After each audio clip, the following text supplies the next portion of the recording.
Hi friends, welcome back to our channel. പുതിയ വീഡിയോയിലേക്ക് എല്ലാ കൂട്ടുകാർക്കും സ്വാഗതം. ഇന്നത്തെ റെസിപ്പി ബിഗിനേഴ്സിനൊക്കെ ചെയ്യാൻ പറ്റിയിട്ടുള്ളൊരു കുക്കറിൽ പെട്ടെന്ന് ചെയ്തെടുക്കാൻ പറ്റിയൊരു ചിക്കൻ കറിയുടെയും ഗീ റൈസിൻ്റെ റെസിപ്പിയാണ് കാണിക്കുന്നത്. ഒരു ചെറിയൊരു ലഞ്ച് വ്ലോഗും കൂടെയാണ്. അപ്പോൾ നമുക്ക് വീഡിയോയിലോട്ട് പോകാം. അപ്പോൾ ആദ്യം തന്നെ ചിക്കൻ കറി തയ്യാറാക്കുകയാണേ. ഒരു കുക്കർ അടുപ്പിൽ വെച്ച് കൊടുത്തിട്ടുണ്ട്. ഇതിലേക്ക് ഒരു 3 ടേബിൾ സ്പൂൺ വെളിച്ചെണ്ണ ചേർത്ത് കൊടുക്കാം. എണ്ണ ഒന്ന് ചൂടായി തുടങ്ങുന്ന സമയത്ത് ഒരു കഷ്ണം പട്ട, 1 ടീസ്പൂൺ പെരിഞ്ജീരകം, പിന്നെ ഒരു 3-4 ഏലക്കയും കൂടെ ചേർത്ത് കൊടുക്കാം. ഇനി നമുക്കിതിലേക്ക് അരിഞ്ഞു വെച്ചിരിക്കുന്ന സവാള ചേർത്തെടുക്കാം. ഒരു 3 മീഡിയം സൈസിലുള്ള സവാളയാണ്. 1 കിലോ ചിക്കൻ വേണ്ടിയിട്ടുള്ള അളവാണ് ഞാൻ പറയുന്നത്. അപ്പോൾ 3 മീഡിയം സൈസിലുള്ള സവാള ഇട്ട് നല്ലോണം ഒന്ന് വഴറ്റിയെടുക്കണം. നല്ലോണം ഒന്ന് വഴണ്ട് വന്നതിന് ശേഷം മാത്രം ഇതിലേക്ക് നമുക്ക് ഇഞ്ചി, വെളുത്തുള്ളി, പച്ചമുളക് ചേർത്ത് കൊടുക്കാം. ഒരു 3 ടേബിൾ സ്പൂണാണ് ഞാൻ ചേർത്ത് കൊടുത്തത്. ഇഞ്ചി, വെളുത്തുള്ളി, പച്ചമുളക് ചതച്ചത് ചേർത്ത് നല്ലോണം ഒന്ന് വഴറ്റിയെടുക്കണം. നന്നായിട്ട് അതിൻ്റെ പച്ചമുളകൊക്കെ ഒന്ന് മാറി നന്നായിട്ടൊന്ന് വഴണ്ട് വന്നതിന് ശേഷം മാത്രം നമുക്കിനി ഇതിലേക്ക് ഒരു തക്കാളി ചേർത്ത് കൊടുക്കാം. നല്ല പഴുത്ത ഒരു തക്കാളിയാണ്. അത് നമുക്ക് നീളത്തിന് മുറിച്ച് വെച്ചതും കൂടെ ചേർത്ത് കൊടുക്കാം. ഇനി നമുക്ക് കഴുകി വൃത്തിയാക്കി വെച്ചിരിക്കുന്ന ചിക്കൻ ചേർത്ത് കൊടുക്കാം. ഇപ്പോൾ 1 കിലോ ചിക്കനാണ് എടുത്തിട്ടുള്ളത്. ചിക്കൻ ചേർത്ത് നല്ലോണം ഒന്ന് വഴറ്റിയെടുക്കണം. ആ ഒരു ചിക്കൻ്റെ ഒരു പിങ്കിഷ് കളറൊക്കെ മാറി ഒന്ന് വൈറ്റായി വരണം. അതുപോലെ ഒന്ന് വഴറ്റി കൊടുക്കണം.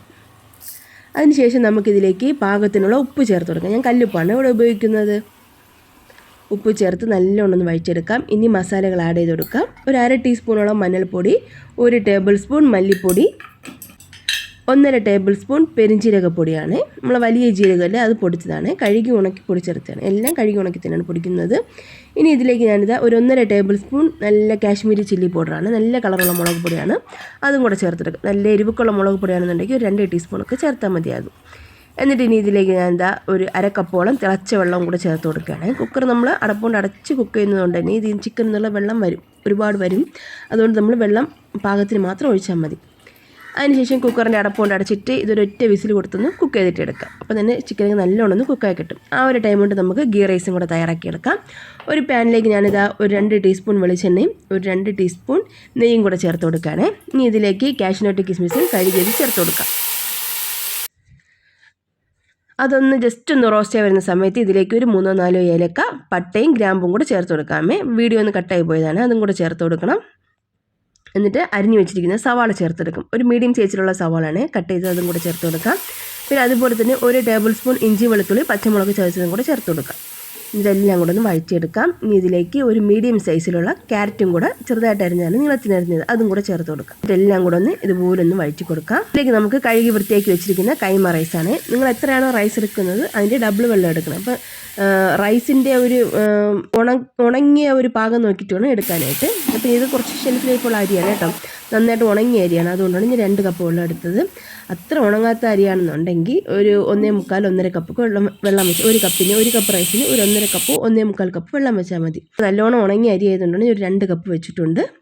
ഒരു കപ്പ് അരിക്ക് 2 കപ്പ് വെള്ളം, ആ ഒരു കണക്കിനാണ്. ഞാൻ ഇവിടെ ഒരു 1.5 കപ്പ് അരിയാണ് എടുത്തത്. അതിൻ്റെ ഡബിളായിട്ട് വെള്ളം വെച്ചു. പിന്നെ പാകത്തിന് ഉപ്പൊക്കെ ചേർത്തിട്ട് നല്ലോണം ഒന്ന് മിക്സ് ചെയ്ത് അടപ്പം അടച്ചൊന്ന് കുക്ക് ചെയ്യാൻ വെച്ചിട്ടുണ്ട്.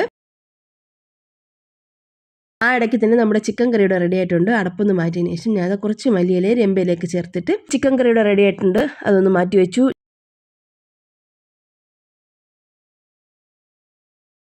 ഞാനത് നമ്മുടെ റൈസ് ഇവിടെ ഏകദേശം ഒന്ന് കുക്കായി വന്നിട്ടുണ്ട്. ഒരു 6-7 മിനിറ്റ് ആകുമ്പോൾ വെള്ളമൊക്കെ ഒന്ന് വറ്റിയിട്ട് ഇതുപോലെ ഈ ഒരു പാകത്തിന് കിട്ടും. ഈ ഒരു ടൈം ആകുമ്പോൾ നമ്മൾ അടപ്പൊന്ന് മാറ്റിയതിന് ശേഷം ഇതിലേക്ക് കുറച്ച് മല്ലിയില രമ്പയിലും കൂടെ ചേർത്തിടും. അപ്പോൾ നല്ലൊരു സ്മെല്ല് കിട്ടും റൈസിന്. എന്നിട്ട് ഇതുപോലെ നമുക്കൊരു തടിത്തവി കൊണ്ട് ഇതുപോലെ ഒന്ന് ഇളക്കി കൊടുക്കണം. ഇളക്കൊന്ന് എല്ലാം ഒന്ന് യോജിപ്പിച്ചതിന് ശേഷം വീണ്ടും അടപ്പുകൊണ്ട് അടച്ച് ഫ്ലെയിം നല്ലോണം ഒന്ന് സിമ്മിലാക്കിയതിന് ശേഷം 5-6 മിനിറ്റ് വീണ്ടും ഒന്ന് കുക്ക് ചെയ്തിടണം. അപ്പോഴാണ് റൈസ് നല്ലോണം ഒന്ന് സോഫ്റ്റ് ആയിട്ട് കിട്ടുന്നത്. അപ്പോൾ ഇങ്ങനെ നമ്മൾ ഇടയ്ക്ക് ഇളക്കി കൊടുക്കുമ്പോൾ റൈസ് പരസ്പരം അങ്ങോട്ട് ഒട്ടിപ്പിടിക്കാതെ നല്ല പെർഫെക്റ്റ് ആയിട്ട് കിട്ടുകയും ചെയ്യും. ഒരു 4-5 മിനിറ്റ് ഇങ്ങനെ തന്നെ ഇരിക്കട്ടെ. അതൊന്ന് റെഡി ആവട്ടെ. അപ്പോൾ ഞാൻ പറഞ്ഞൊരു ലഞ്ച് വ്ളോഗ്, ചെറിയൊരു ലഞ്ച് വ്ളോഗ്. അപ്പോൾ അതിൻ്റെ കൂടെ തന്നെ ഞാൻ ചിക്കൻ ഒന്നും കൂടെ ഫ്രൈ ചെയ്തെടുക്കുകയാണേ. അപ്പോൾ നല്ലൊരു സിമ്പിൾ മാരിനേഷനുള്ളൊരു ചിക്കൻ ഫ്രൈ ആണിത്. നല്ല സൂപ്പർ ടേസ്റ്റുള്ളൊരു ചിക്കൻ ഫ്രൈ ആണ്. റെസിപ്പി വേണമെങ്കിൽ താഴെ ആവശ്യപ്പെട്ടാൽ മതി, കമൻറ്റിലൊന്ന് പറഞ്ഞാൽ മതി, ഞാൻ ഇടാം. അപ്പോൾ റൈസ് ഇവിടെ ഏകദേശം എല്ലാം നന്നായിട്ട് തന്നെ കുക്കായി കിട്ടിയിട്ടുണ്ട്. വീണ്ടും ഇതുപോലെ ഒരു പ്രാവശ്യം ഒന്ന് ഇളക്കി എല്ലാം ഒന്ന് മിക്സ് ചെയ്തിട്ടെടുക്കണം. അപ്പോഴാണ് നല്ല പെട്ടെന്ന് ചെയ്യാൻ പറ്റുള്ളൊരു ഗീ റൈസിൻ്റെ റെസിപ്പിയാണ്.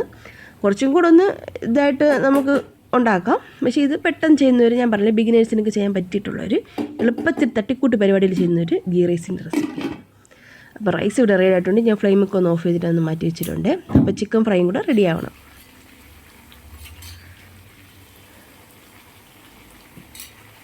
അതായത് ഇതിലേക്ക് ചിക്കൻ ഒന്ന് ഫ്രൈ ആവുന്ന സമയത്ത് കുറച്ച് കറിവേപ്പിലയും കൂടെ ചേർത്ത് കൊടുക്കുകയാണ്. അപ്പോൾ നല്ലൊരു സ്മെല്ലും ടേസ്റ്റൊക്കെ നന്നായിട്ട് തന്നെ കിട്ടും ചിക്കനിൽ.